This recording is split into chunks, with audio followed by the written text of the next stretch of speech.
तीसरे और आखिरी नाम के लिए सभी ने प्रोजेक्टर की तरफ देखा। सच कहूं तो तीसरा नाम मेरे लिए काफी डिफिकल्ट रहा है। मैंने इसके लिए कई नामों को सोचा, पर एक भी नाम इसका दावेदार नहीं लग रहा था। पर फिर एक ऐसे व्यक्ति से मिला जो इस नाम के लिए एकदम परफेक्ट है। मैं ये नाम फिनिक्स के दूसरे रूल्स का इस्तेमाल कर रहा हूं। वह तीसरा नाम है मेरा दामाद और मेरी बेटी का प्यार, उसका पति जोरो योशिदा। किसी भी डॉन या गेस्ट ने ताली नहीं बजाई, सब कानाफूसी करने लगे थे। निधि को भी अपने पिता की बात पर भरोसा नहीं हो रहा था। तभी गिरीश देसाई निधि के आगे आए और अपनी फाइल्स में कुछ कागजात निकालकर निधि को दिया और निधि उस पेपर को देखने लगी। मिसेज निधि योशिदा, आपकी लीगली जोरो योशिदा से शादी हुई है। आपने खुद मैरिज एग्रीमेंट पर साइन किया है। हंसराज जी ने भी ये डॉक्यूमेंट खुद सबमिट किया है। निधि बिल्कुल शॉक थी, उसे कुछ समझ नहीं आ रहा था। जब से जोरो योशिदा का नाम सुना था, रयो, माया, दाई और अकीरा, विनीत, आकाश और अंजलि का चेहरा देखने लायक था। उन्हें कुछ समझ नहीं आ रहा था। तभी दाई जोर जोर से हंसने लगा। सभी दाई की तरफ देख रहे थे। प्रोफेसर चौधरी ने भी दाई की तरफ देखा। निधि की शादी जोरो से हुई है, तो जोरो कहाँ है? वो तो कब का मर चुका है। अब उसकी आत्मा आएगी क्या? निधि ये सुन चौंक गई थी। उसने दाई की तरफ देखा। कहाँ है इसका पति जोरो? जोरो जिंदा होगा तो ये शादी नहीं कर सकती ना, लेकिन वो तो मर चुका है। चलो निधि, हम शादी करते हैं। प्रोफेसर चौधरी दाई के पास आए। दाई सुके, तुम्हें पता है फीनिक्स पक्षी की एक खासियत होती है, वो अमर होता है। जब वो आग में जलकर भस्म होता है ना, लोगों को लगता है उसकी कहानी का अंत आ चुका है। तभी वो फीनिक्स अपनी राख से जिंदा हो जाता है। जोरो भी वही फीनिक्स है। फीनिक्स! प्रोफेसर चौधरी ने अपना हाथ एक दिशा में किया। सभी ने उस दिशा में देखा। निधि ने भी सरप्राइज होते हुए उस दिशा में देखा। एक 21 साल का लड़का जोरो योशिदा डार्क रेड कलर का 3 पीस सूट पहने हुए आगे बढ़ रहा था। उसे देख सभी लोग तालियां बजाने लगे। जब उसे सन पॉइंट से फेंका गया था, तब सूरज की रोशनी उस पर गिर रही थी, मानो जैसे कोई फिनिक्स जलकर राख हो रहा हो। वो सीधा अंधेरी खाई में जाकर गिरा। वो फिनिक्स राख में तब्दील हो गया था। तभी सूरज की एक किरण उस पर गिरी और धीरे धीरे सूरज की पूरी रोशनी उस पर आ गई। फिनिक्स का जन्म हो चुका था। जोरो योशिदा सभी के बीच में चलते हुए निधि की तरफ बढ़ रहा था। अंजलि, विनीत और आकाश पसीने से तरबतर हो गए थे, पर जोरो केवल निधि को देख रहा था। उसके कानों में हंसराज के शब्द गूंज रहे थे। जब जोरो और प्रोफेसर कॉफी पी रहे थे, तब एक गाड़ी आकर रुकी और उसमें से सतनाम और हंसराज बाहर आए। जोरो ने दोनों को घर में बुलाया। निधि की जान को खतरा है। क्या? पर आपको ऐसा क्यों लगता है? मैंने अंजलि और रोनी की बातें सुनी। मुझे लगता है कि वो एंगेजमेंट सेरेमनी में कुछ करने वाले हैं। मैं उन्हें नहीं रोक सकता। मैं अगर उन्हें रोकने भी गया तो शायद वो मेरी बेटी को मार देंगे। मैं सब कुछ खो चुका हूँ, अब उसे नहीं खोना चाहता। मुझे तुम्हारी मदद की जरूरत है। ये सब फीनिक्स के दावेदारों के लिए हो रहा है। मैं कहीं दूसरा रूल ना इस्तेमाल कर दूं, इसलिए इन सबके पीछे दूसरे लोग भी होंगे। उनका पता लगाओ और सबसे पहले किसी भी तरह रोनी को रोको।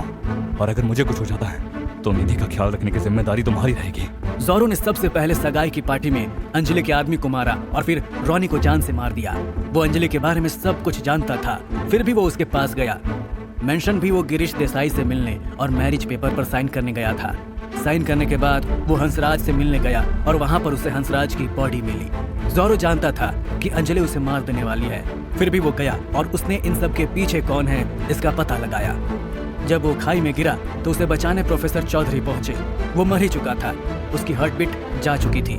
प्रोफेसर ने उसे CPR दिया। जब उससे काम ना बना तो उसे डिफिब्रिलेटर्स की मदद से रिवाइव किया। जोरो निधि के लिए मौत के मुंह से वापस लौटा था। जोरो स्टेज पर गया और निधि का हाथ पकड़ा और फिनिक्स के दावेदार के सिंहासन की तरफ जाने लगा। और जो बीच की चेयर थी उस पर निधि को बिठाकर सिंहासन के पीछे आकर खड़ा हो गया।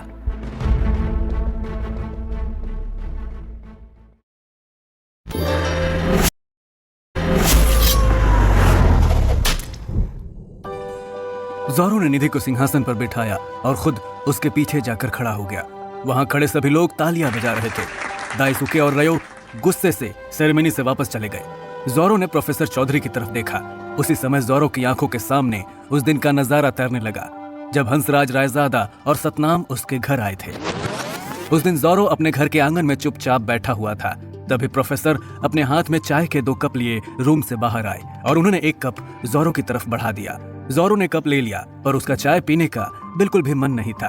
प्रोफेसर चौधरी चाय पीते हुए जोरो की तरफ देखने लगे। निंजास के कोई इमोशन नहीं होते। लेकिन अब मैं निंजा नहीं हूँ। क्या सच में? लेकिन कुछ हफ्तों पहले तो तुम समुराय के खून की नदियां बहा रहे थे।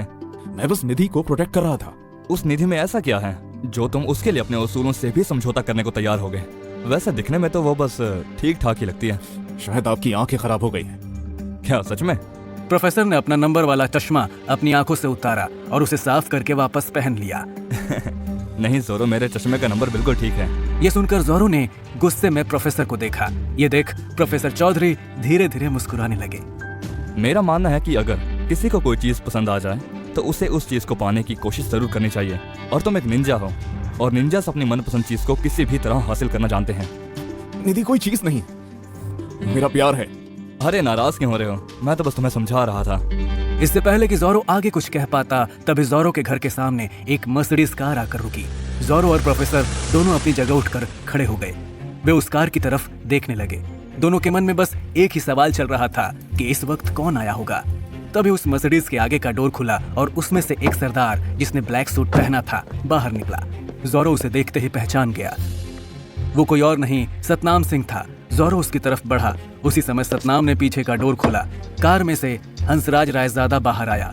जोरो को अपने सामने देखते ही उनके चेहरे पर मुस्कुराहट आ गई। कैसे हो मेरे समुराय? उनकी बात सुन जोरो के होठों पर हल्की सी मुस्कुराहट आ गई। तुम तो अचानक गायब ही हो गए थे। हमको तो ऐसा लग रहा था जैसे तुम शहर छोड़कर वापस जा चुके हो। लेकिन फिर मुझे निधि की दोस्त अंजलि ने बताया कि तुम अभी भी इसी शहर में हो। फिर हंसराज जोरो के करीब पहुंचा। तुम्हारा निधि के साथ कोई झगड़ा वगड़ा हुआ है क्या? नहीं, ऐसा कुछ नहीं। दरअसल मैं कुछ जरूरी कामों में बिजी हो गया था। लेकिन आप अचानक यहाँ पर?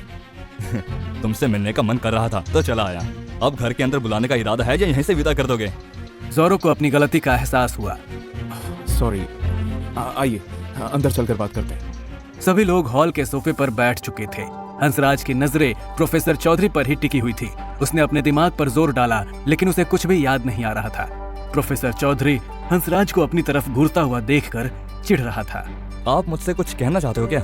नहीं, लेकिन आपको देखकर ऐसा लग रहा है कि जैसे मैंने आपको पहले भी कहीं देखा है। मैं आपकी बेटी के कॉलेज में प्रोफेसर हूँ। शायद आपने मुझे वहीं पर देखा होगा। अच्छा। तभी जोरो जापानी चाय लेकर आया। उसने सभी को चाय सर्व की। उसके बाद वो हंसराज के सामने वाले सोफे पर जाकर बैठ गया। हंसराज जापानी चाय का आनंद लेने लगा। एक अरसे बाद कोम्बुचा चाय का आनंद लिया। ये चाय पीकर मुझे मेरे दोस्त हारूतो की याद आ गई। शुक्रिया, लेकिन आप यहाँ सिर्फ चाय पीने के लिए तो नहीं आए होंगे मिस्टर रायजादा? मैंने जितना सोचा था तुम तो उससे भी कहीं ज्यादा तेज हो। खैर, मैं यहाँ तुमसे एक जरूरी बात करने के लिए आया हूँ। जोरो योशिदा। जोरो अपना पूरा नाम सुनकर चौंक उठा। उसके चेहरे का एक्सप्रेशन देख हंसराज के चेहरे पर एक स्माइल आ गई।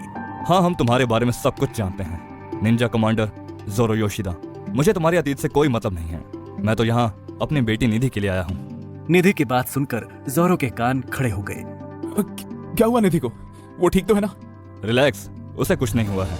पर जो बात अब मैं तुम्हें बताने वाला हूँ उससे पहले तुमसे कुछ पूछना चाहता हूँ। उन्होंने जोरो की आंखों में देखा। पूछिए। क्या तुम निधि से प्यार करते हो? जोरो को इस सवाल की उम्मीद ही नहीं थी। हंसराज का सवाल सुन जोरो का दिल तेजी से धड़कने लगा। उसने कभी सपने में भी नहीं सोचा था कि वो जिससे प्यार करता है उसके पिता उससे उसके प्यार के बारे में यूं सवाल पूछेंगे। जोरो को कोई जवाब नहीं सूझ रहा था और वो इधर उधर देखने लगा। लेकिन हंसराज को उसकी आंखों में निधि के लिए बेशुमार प्यार नजर आ रहा था। यानी तुम मेरी बेटी से सच्चा प्यार करते हो। अब मेरी बात ध्यान से सुनो, तुम्हारे प्यार की जान को खतरा है। ये सुन जोरो को झटका लगा। उसका शक सही निकला कि रंगा केवल एक प्यादा था, उसके पीछे जरूर कोई और था। क्या मैं जान सकता हूँ कि आपको ऐसा क्यों लग रहा है? पहले मुझे लगा था कि रंगा ने केवल मुझसे बदला लेने के लिए निधि को किडनैप किया था, लेकिन जब सतनाम ने छानबीन की तो पता चला कि समुराय को रंगा ने हायर नहीं किया था, बल्कि इसके पीछे किसी और का हाथ था।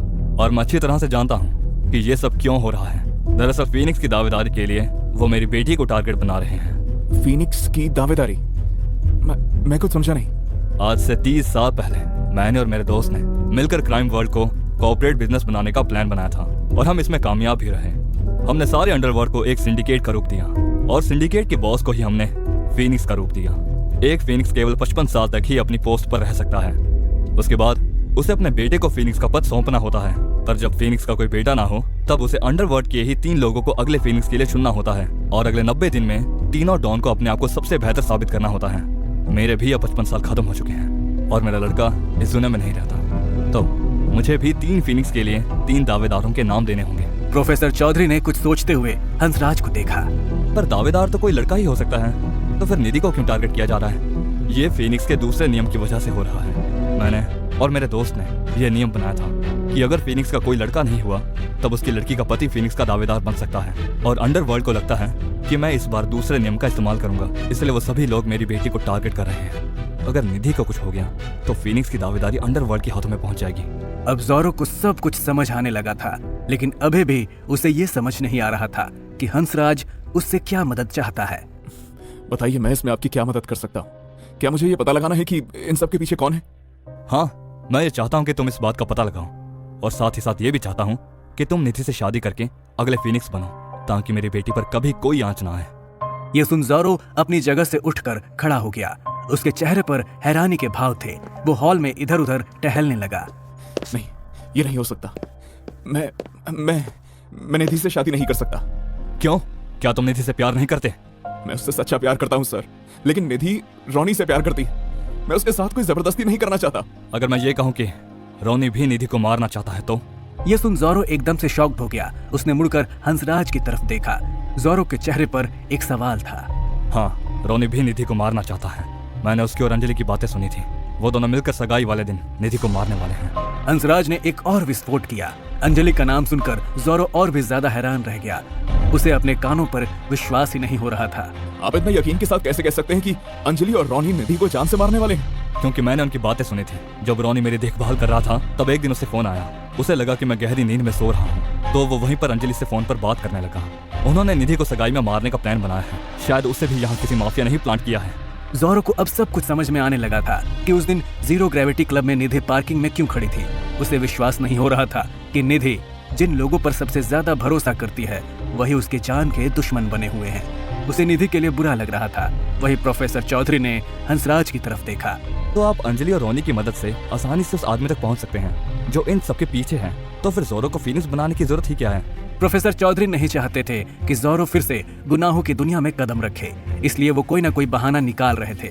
मैं ये कर सकता हूँ, पर मेरे पास अब ज्यादा समय नहीं है। हंसराज ज़ोरो को एक के बाद एक झटके दिए जा रहे थे। ज़ोरो ने हंसराज के चेहरे की तरफ सवालिया नजरों से देखा। हाँ ज़ोरो, मुझे लास्ट स्टेज ब्रेन ट्यूमर है। मेरा दिमाग किसी भी वक्त डेड हो सकता है, इसलिए मैं अपनी बेटी को बचाने के लिए तुम्हें फिनिक्स बनाना चाहता हूँ। मुझे ये तसल्ली रहेगी कि मेरे जाने के बाद कोई तो है जो उसका अच्छे से ख्याल रख सकता है। ज़ोरो योशिदा, क्या तुम मेरी बेटी को प्रोटेक्ट करने के लिए फिनिक्स बनोगे? ज़ोरो सोच में पड़ गया। वो जिस जुर्म की दुनिया को छोड़ चुका था, आज उसी जुर्म की दुनिया का बेताज बादशाह बनने के लिए उससे कहा जा रहा था। उसकी आंखों के सामने निधि का वो मासूम चेहरा घूमने लगा जिससे वो बेइंतहा मोहब्बत करता था। आज उसकी मोहब्बत की जान को खतरा था।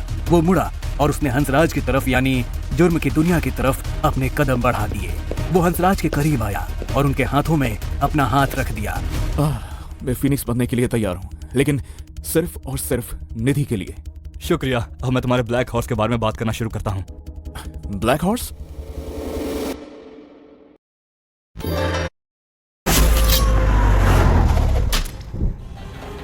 Present day. दाइसुके गुस्से में अपने बंगले पर वापस लौटा। वो गुस्से से लाल हो चुका था।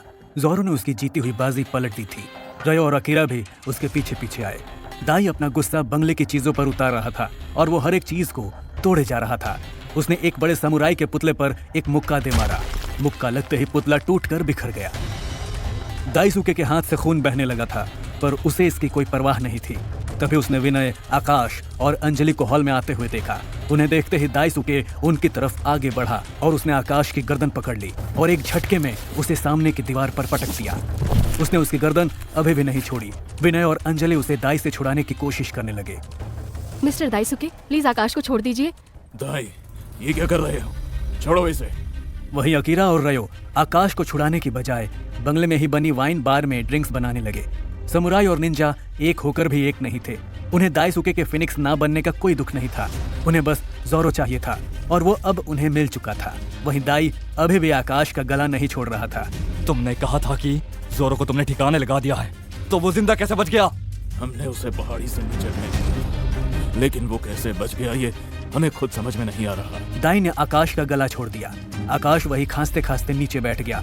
वो तीनों आकाश, विनीत और अंजलि समझ गए थे कि जिन्हें वो पालतू कुत्ता समझकर बोटी दे रहे थे वो असल में शेर है जो उस बोटी के साथ उन तीनों का भी शिकार कर सकता है, पर अब वो बुरी तरह से फंस चुके थे। सिर्फ तुम्हारी एक गलती की वजह से मेरा फीनिक्स बनने का सपना चूर चूर हो चुका है। लेकिन आपने तो कहा था कि आप आकाश को अगला फिनिक्स बनाएंगे। क्या तुम्हें सच में लगा था कि ये मच्छर फीनिक्स बनने के काबिल है? मैं तो बस तुम लोगों को सीढ़ी बनाकर खुद फीनिक्स बनना चाहता था, पर तुम लोगों की लापरवाही की वजह से ज़ोरो फीनिक्स का उम्मीदवार बन गया। पर कोई बात नहीं, अब किंग ना सही, किंग मेकर बनकर अपना बिजनेस इंडिया में एक्सपेंड करूंगा। आज से तुम मेरे पपेट हो। मैं तुम्हें जरूर फीनिक्स बनाऊंगा, पर सिर्फ अपने लिए। ये सुन विनीत गुस्से से भर गया। वो उठा और उसने दाई का कॉलर पकड़ लिया। तुम्हारी हिम्मत कैसे हुई मेरे बेटे से बदतमीजी करने की? ये मत भूलो कि तुम हमारे टुकड़ों पर पलने वाले कुत्ते हो। हम तुम्हें जैसे भौंकने को कहें तुम्हें वैसे ही भौंकना होगा। विनीत ने जिन उंगलियों से दाई का कॉलर पकड़ा था, वे उंगलियां अब उसके हाथ से अलग हो चुकी थी और दाई के कॉलर पर ही चिपकी रह गई थी। विनीत चिल्लाते हुए डर कर पीछे हट गया। दाई ने अपने कॉलर से उंगलियों को निकालते हुए आकाश की तरफ देखा। वो डर के मारे खिसकते हुए पीछे हटने लगा। अरे तुम डरो मत, मैंने सिर्फ तुम्हारी उंगलियां काटी हैं। तुम्हें मारने में मेरा कोई फायदा नहीं है, इसलिए मैं तुम्हें अभी नहीं मारूंगा। लेकिन अगर तुमने दोबारा ऐसी गलती की तो मेरा काम तुम्हारे बेटे से भी चल जाएगा, समझे? विनीत, अंजलि और आकाश ने डर कर हाँ में सर हिलाया। गुड। तीनों की आंखों में डर साफ दिखाई दे रहा था। ये देख दाई को संतुष्टि मिली। उसने मुड़कर पीछे देखा तो रयो और अकीरा शराब पीते दिखाई दिए। उनको शराब पीता देख दाईसुके हैरान रह गया। वो उनकी तरफ गुस्से में बढ़ गया। निंजास कब से शराब पीने लगे? समुराइयों के साथ रह रहकर हम निंजास की आदत बिगड़ चुकी है। वैसे भी मैं कभी कभी बाबा से छुपकर शराब पी लेता था, और अब तो हमने ज़ोरो को भी ढूंढ लिया। मैंने निंजास को रेड अलर्ट भेज दिया है। वो 2 दिन में ही जापान से भारत आ जाएंगे। तुम भी समुराई को रेड अलर्ट देकर बुला लो। एक आदमी को मारने के लिए तुम निंजास और समुराई की पूरी आर्मी को इकट्ठा करना चाहते हो? तुम शायद भूल रहे हो कि वो आदमी ज़ोरो योशिदा है। जब वो निंजा कमांडर था तब भी हम उसे नहीं मार पाए थे, और अब वो एक फीनिक्स है। अब तो उसे मारना और भी ज्यादा मुश्किल होगा। हमने उसका जितना भी खून बहाया है, अब उससे दुगना खून वो अपने दुश्मनों का बहाने वाला है। इसलिए हमें क्लैंस आर्मी की जरूरत पड़ेगी। मैं चाहकर भी समुराई की आर्मी को यहाँ नहीं बुला पाऊंगा। क्यों? उस प्रोफेसर चौधरी की वजह से। वो एक हातामोटो है, और जब हातामोटो किसी को प्रोटेक्शन देता है तो उसे कोई भी समुराई छू नहीं सकता। अगर मैंने समुराइयों को रेड अलर्ट भेजा तो पूरा जापान हमारे खिलाफ हो जाएगा। हातामोटो समुराई का सबसे बड़ा रैंक या पद था जो जापान के सुप्रीम लीडर्स के लिए काम करता था। कोई भी समुराई हातामोटो समुराई के खिलाफ नहीं जा सकता था। प्रोफेसर चौधरी एक हातामोटो थे और ज़ोरो को उन्होंने प्रोटेक्शन दिया हुआ था, इसलिए दाई अपनी समुराई आर्मी को चाहकर भी नहीं बुला सकता था। मुझे एक बात समझ नहीं आई, एक इंडियन समुराई कैसे हो सकता है? जहाँ तक मुझे पता है समुराई क्लैन केवल जापान के लोगों को ही समुराई योद्धा बनाते हैं। हाँ, यही पारंपरिक नियम रहा है हमारे सामुराई का। पर आज से कुछ साल पहले हारुतो सेंसे ने कुछ खास इंडियंस को सामुराई सेना में शामिल किया था, तो शायद प्रोफेसर चौधरी भी उन्हीं में से एक होंगे। समुराई हारुतो का नाम सुनकर रयो और अकीरा के कान खड़े हो गए। उन्होंने अपने बचपन में उनकी कहानियां सुनी थी। वो एक महान समुराई थे। वहीं हारुतो का नाम सुनकर विनीत के भी कान खड़े हो गए थे, पर वो अब भी दर्द से कराह रहा था। अकीरा ने शराब का ग्लास दाई को थमाया। हमने समुराई हारुतो के बारे में बहुत सी कहानियां सुन रखी है कि वो कैसे थे। उन्होंने मूशा शुग्यो किया था। हमने तो यहाँ तक सुना है कि उन्होंने एक शेर भी पाला था। वो सारी कहानियां सच हैं। वो एक कैंसे थे, यानी कि एक ऐसे योद्धा जो सभी युद्ध कला में पारंगत हो। और मूशा शुग्यो तो सामुराई का सपना है। वो हमारे लिए तीर्थ यात्रा की तरह है। मैं भी एक दिन मूशा शुग्यो जाऊंगा। दाई ने शराब का एक और ग्लास खाली कर दिया। उसका गुस्सा अभी भी शांत नहीं हुआ था। उसे अभी भी विश्वास नहीं हो रहा था कि उसके हाथ से फिनिक्स की दावेदारी चली गई थी, वो भी उस ज़ोरो की वजह से जिसे वो आज तक हल्के में लेता आया था। पर उसने बिना कुछ किए ही दाईसुके को मात दे दी थी। अब उसे किसी भी हाल में ज़ोरो को हराना था। पहले वो बस निंजाओ का दुश्मन था, पर अब वो दाई का भी दुश्मन बन चुका था। तुम फिक्र मत करो, हम इन तीनों की मदद से ज़ोरो को मारेंगे भी और साथ ही फीनिक्स भी बनेंगे। हम अब केवल ताकत से ही नहीं, दिमाग से भी काम लेंगे। अब हमें फीनिक्स के बारे में सब कुछ जानना होगा। अब इस खेल में ज्यादा मजा आने वाला है। रयो और अकीरा भी वही सोच रहे थे। अब वो केवल ताकत के जोर से ज़ोरो को नहीं हरा सकते थे। हमें अब चौकन्ना रहना होगा। ज़ोरो किसी भी वक्त हम पर हमला कर सकता है। वो ऐसा नहीं करने वाला। जहाँ तक मुझे पता है, वो हमें इतनी आसान मौत हरगिज नहीं देने वाला। वो हमें तड़पाएगा, हमें यह एहसास दिलाएगा कि हमने उससे दुश्मनी लेकर बहुत बड़ी गलती कर दी है। वो हमसे हर चीज छीनेगा, हमें बर्बाद करेगा, और फिर जब हम मौत के लिए गिड़गिड़ाने लगेंगे तब वो हमें भीख में मौत देगा। अकीरा की बात सुनकर उस हॉल में बैठा हर शख्स पसीने से तरबतर हो चुका था। सबके मन में ज़ोरो का खौफ घर कर चुका था। तभी दाई ने अपने अंदर के डर को झटका और विनीत, आकाश और अंजलि की तरफ देखा, जो अभी भी फर्श पर ही बैठे हुए थे। दाई को अपनी तरफ इस तरह देखते पाकर तीनों घबरा गए। आकाश, मेरे पपिट जरा इधर आओ। आकाश डरते डरते और धीरे धीरे दाई के पास आया। दाई ने एक पैक बनाया और आकाश की तरफ बढ़ा दिया। ये लो, इससे पियो। आकाश डरकर ना में सर हिला रहा था। ये देख दाई को अंदर ही अंदर मजा आ रहा था। अरे डरो मत, पियो।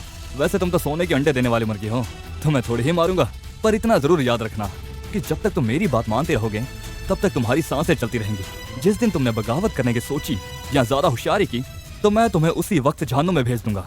चलो पी लो और मुझे बताओ कि अब फीनिक्स के दावेदार चुनने के बाद आगे क्या होने वाला है। आकाश ने वाइन ले ली और उसे एक ही झटके में पी गया, जैसे एक बच्चा अपने माँ के डर से दूध पी जाता है। तभी रयू ने आसपास देखा। माया कहीं भी दिखाई नहीं दे रही थी। वो अकीरा की तरफ देखने लगा। माया कहाँ है? मुझे लगा कि तुम दोनों एक ही कार में आओगे। रयू ने जल्दी से अपना मोबाइल निकालकर माया को कॉल किया, पर सामने से कोई रिस्पॉन्स नहीं आया। तभी अंजलि डरते डरते अपनी जगह पर खड़ी हो गई। मुझे पता है माया कहाँ है। सभी अंजलि की तरफ देखने लगे। वो जोरो को मारने गई है।